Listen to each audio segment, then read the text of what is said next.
October 15, 1940, 11,000 feet above the English Channel. Flight Lieutenant Hans Bergmann adjusted his oxygen mask as his Heinkel. He 111 bomber descended through the thick cloud cover toward what German intelligence assured him would be a completely undefended target. The Bristol aircraft factory lay ahead in the darkness, its massive production halls churning out fighter planes for the Royal Air Force. According to the latest intelligence reports from Berlin, British radar technology was primitive at best, completely incapable of detecting aircraft flying at night or below certain altitudes. Tonight would prove how thoroughly German air superiority would dominate the skies over England.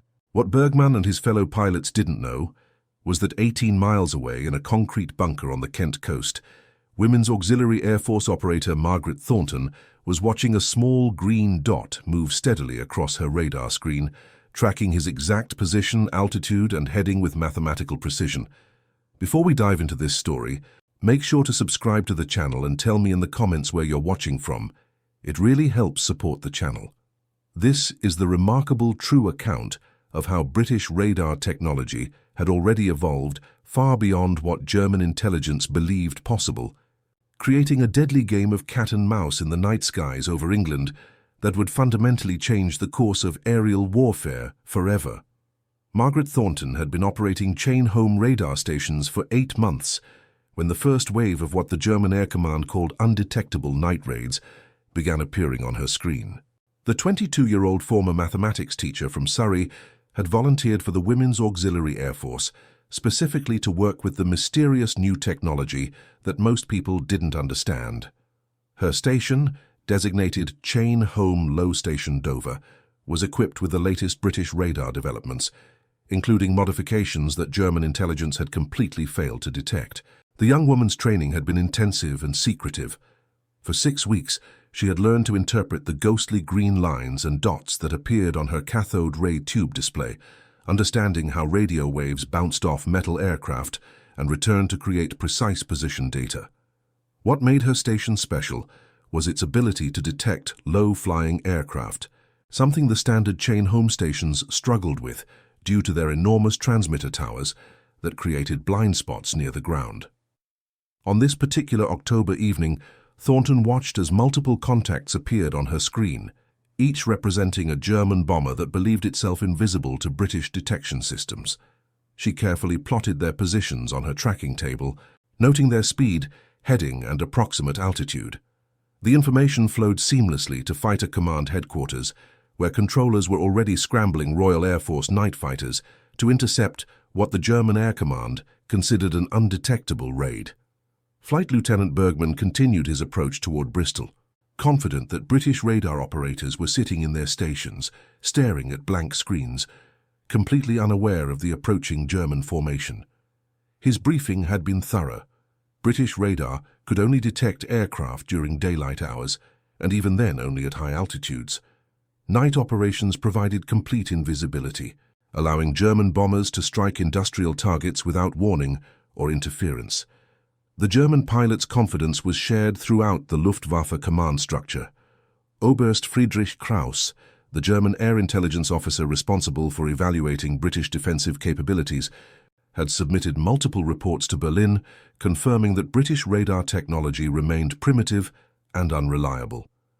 His assessment was based on captured British equipment from early in the conflict, before the rapid developments that had transformed British radar into a precision instrument capable of tracking aircraft in complete darkness. Krauss's intelligence reports, stamped with the highest security classifications, repeatedly emphasized that night raids would face no organized resistance. British fighters, he claimed, would be forced to rely on visual identification in the darkness, making successful interception virtually impossible. The German Air Command had built their entire autumn bombing strategy around this fundamental misunderstanding of British capabilities. Meanwhile, at Royal Air Force Tangmere, squadron leader James Morrison was already climbing into his Bristol Beaufighter, guided by precise coordinates provided by the chain home radar network. The 31-year-old pilot from Yorkshire had been training specifically for night interceptions, using a combination of ground-controlled approach techniques and his aircraft's onboard airborne interception radar. Morrison's Beaufighter was equipped with the latest Mark IV AI radar, giving him the ability to detect and track enemy aircraft at ranges of up to 3 miles in complete darkness. Morrison's navigator, Flight Sergeant William Hayes, settled into the rear seat and began powering up their electronic systems. The AI radar display came to life, showing a clean sweep pattern that would soon fill with enemy contacts. Hayes had been working with airborne radar for 6 months, learning to interpret the subtle signals that indicated aircraft size, distance, and relative motion. Together, Morrison and Hayes represented the cutting edge of night-fighting technology, capabilities that German intelligence insisted did not exist. As the British fighter climbed through 8,000 feet, ground control vectored them toward the incoming German formation. The calm voice of the controller provided precise headings and distances. Hostile formation bearing 270 degrees, range 15 miles, altitude 10,000 feet. Morrison acknowledged and banked his aircraft toward the intercept, while Hayes began searching for contacts on his airborne radar display. Flight Lieutenant Bergman was beginning his bombing run when his radio operator reported unusual activity on British frequencies. The chatter seemed too organized, too precise for a force that supposedly couldn't detect incoming raids.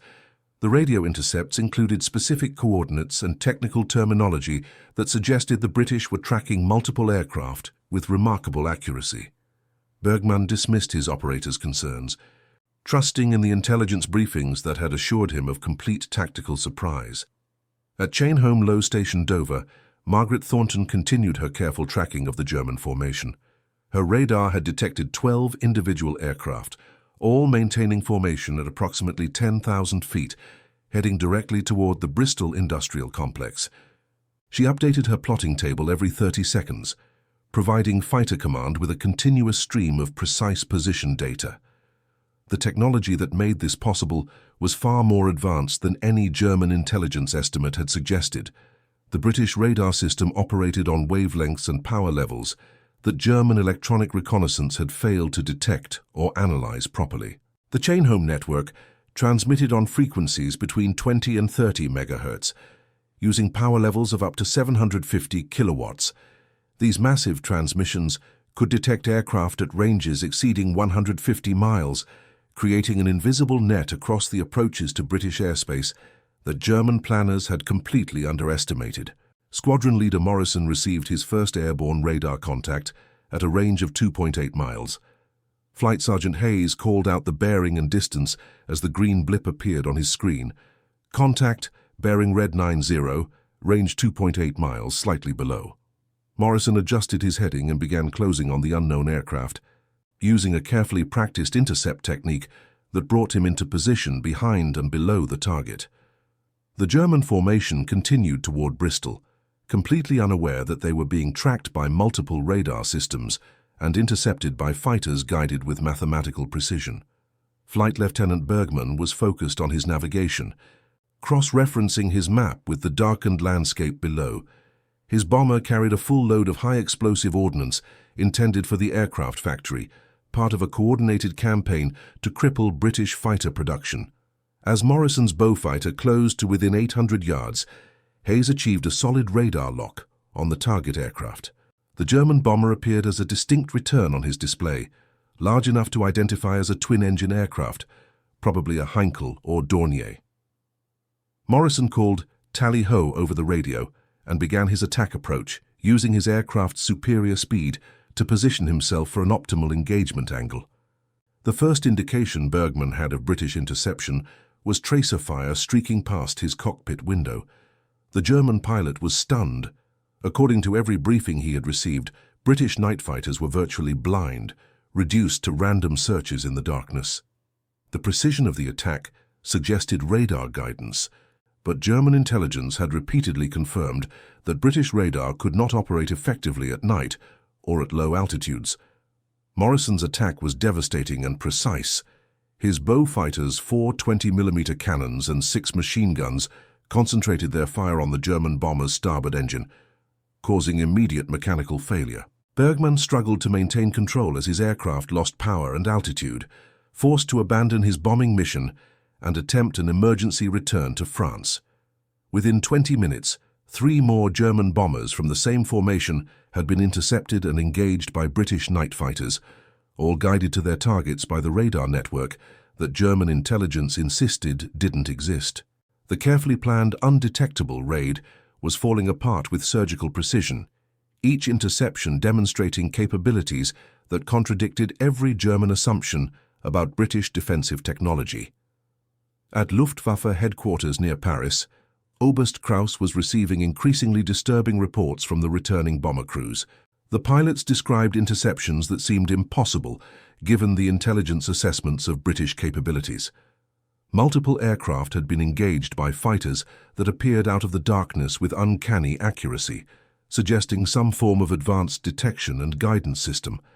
Kraus immediately ordered a comprehensive review of German intelligence on British radar capabilities. The evidence was mounting that German assessments had been fundamentally flawed, possibly for months. If the British possessed effective night radar, it would require a complete revision of German bombing strategy and tactics. The implications were staggering. Hundreds of aircraft had been committed to raids based on the assumption of British technological inferiority. The review process took 3 weeks and involved interviews with dozens of returning aircrew, analysis of British radio transmissions, and examination of captured equipment. The conclusion was inescapable. British radar technology had advanced far beyond German estimates. The chain-home network was not only operational, but highly effective, capable of detecting and tracking aircraft in all weather conditions, day or night. Flight Lieutenant Bergmann, after spending 2 days in a life raft in the English Channel, was rescued by a German patrol boat and immediately debriefed by intelligence officers. His account of precision interception in complete darkness contradicted months of established intelligence assessments. Bergmann insisted that British fighters had approached his aircraft with impossible accuracy, suggesting radar guidance from ground controllers. The German pilot's testimony was corroborated by other aircrew from the same mission. Multiple independent accounts described British fighters appearing out of nowhere, engaging with devastating effectiveness, and disappearing back into the darkness. The level of coordination and precision indicated a sophisticated command and control system that German intelligence had completely failed to detect. Margaret Thornton continued her radar operations, unaware of the intelligence crisis her work was creating within German Air Command. Her station had tracked and helped intercept 17 German aircraft in the first 2 weeks of October, contributing to a defensive success rate that was beginning to make German night bombing missions prohibitively expensive.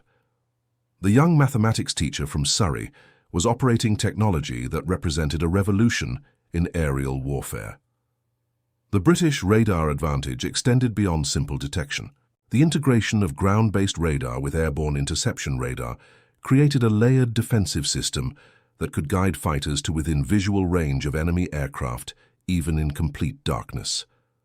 This technological synergy was something German air planners had never anticipated, having based their assessments on individual radar capabilities rather than systematic integration. By early November, German bombing missions over Britain were being intercepted with such consistency that Luftwaffe commanders began suspecting a security breach.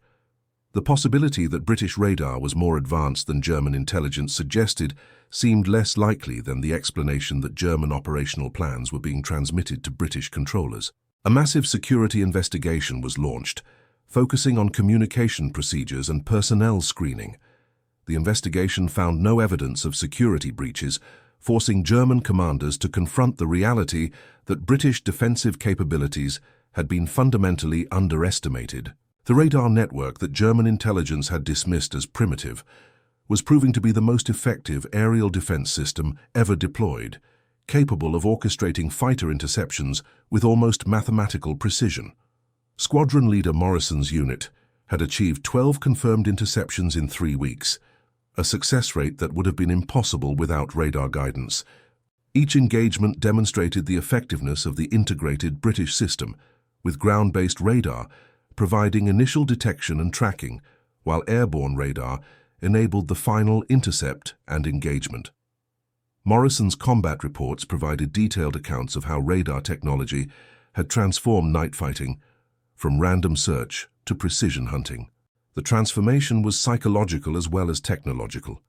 German bomber crews, previously confident in their night operations, began reporting increased stress and reduced effectiveness. The knowledge that British fighters could find them in complete darkness fundamentally altered the tactical equation, making night missions feel more like exposure to systematic hunting than strategic bombing operations. By December 1940, the German Air Command was forced to acknowledge that their intelligence on British radar capabilities had been completely wrong. The primitive British radar system was actually the most advanced in the world, integrated into a defensive network that could detect, track, and intercept aircraft with unprecedented effectiveness. The fundamental assumptions underlying German bombing strategy required complete revision. Oberst Krauss submitted his final intelligence assessment in January 1941, formally acknowledging that German air operations had been conducted under false assumptions about British capabilities. His report recommended immediate development of German radar countermeasures and a fundamental revision of bombing tactics to account for effective British radar coverage. The intelligence failure had cost the Luftwaffe dozens of aircraft and hundreds of trained aircrew. The radar war continued to evolve throughout 1941, with both sides developing increasingly sophisticated technologies for detection and countermeasures. But the initial German underestimation of British radar capabilities had provided the Royal Air Force with a crucial advantage during the most critical phase of the air campaign over Britain. Margaret Thornton was promoted to section leader in February 1941, recognition of her exceptional performance in radar operations. She continued to track German aircraft throughout the war, watching as the technology evolved from basic detection to sophisticated fire control systems. Her mathematics background proved invaluable in understanding the technical developments that transformed radar from an experimental curiosity to the foundation of modern air defense. Flight Lieutenant Bergmann spent the remainder of the war in various Luftwaffe units, eventually becoming a training instructor for new bomber crews. His experience with British radar interception became part of standard briefings on defensive capabilities, helping to educate German aircrew about the realities of operating against sophisticated radar networks. Bergmann's forced landing in the English Channel had been a direct result of technological superiority, disguised as intelligence failure. Squadron leader Morrison was awarded the Distinguished Flying Cross for his night fighting operations, completing 43 successful interceptions before being transferred to a training role. His expertise in radar-guided night fighting became the foundation for training programs that spread British techniques throughout Allied air forces. Morrison's success demonstrated how individual skill combined with technological advantage could achieve decisive tactical superiority. The integration of British radar technology with fighter operations had created a defensive capability that German air planners never anticipated. The mathematical precision of radar tracking, combined with the tactical flexibility of radar-guided interception, had transformed night air defense from hope and luck to calculated effectiveness. This technological revolution occurred while German intelligence continued to report that British radar was primitive and unreliable. The broader implications of this intelligence failure extended beyond individual missions or tactical outcomes. German strategy for the air campaign over Britain had been based on the assumption that night operations would face minimal resistance. When this assumption proved false, it forced a fundamental reassessment of German air capabilities and British defensive strength. The development of effective radar countermeasures became a priority for German research and development programs, but the initial advantage had already shifted decisively toward the British. The radar war became a continuous cycle of technological advancement and tactical adaptation, but the early British lead in integration and operational deployment provided lasting strategic benefits. By 1942, radar technology had evolved to support precision ground attack missions, naval operations, and strategic bombing campaigns. The foundation established by the early chain-home network had expanded into a comprehensive electronic warfare capability that influenced every aspect of air operations. What began as a defensive system to protect British airspace had become the technological basis for offensive air power projection. The young women who operated the early radar stations, like Margaret Thornton, represented a revolution in military technology and social organization.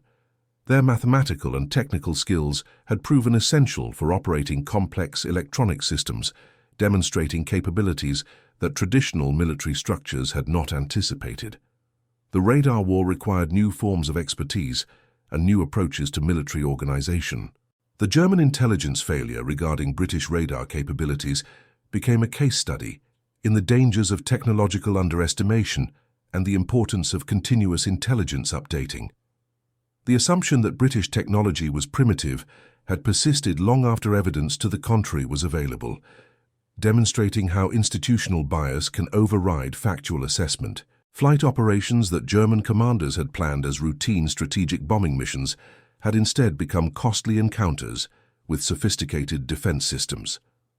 The radar-guided interceptions that surprised German aircrew were the result of technological development and operational integration that had proceeded far beyond German intelligence estimates. The transformation of night air operations from individual courage and skill to technological systems and mathematical precision represented a fundamental shift in the nature of aerial warfare. The pilots and radar operators who participated in this transition were witnesses to a revolution in military technology that would influence air operations for decades to come. And that concludes our story.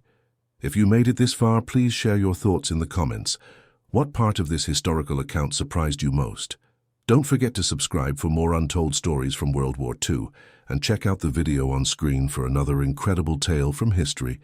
Until next time.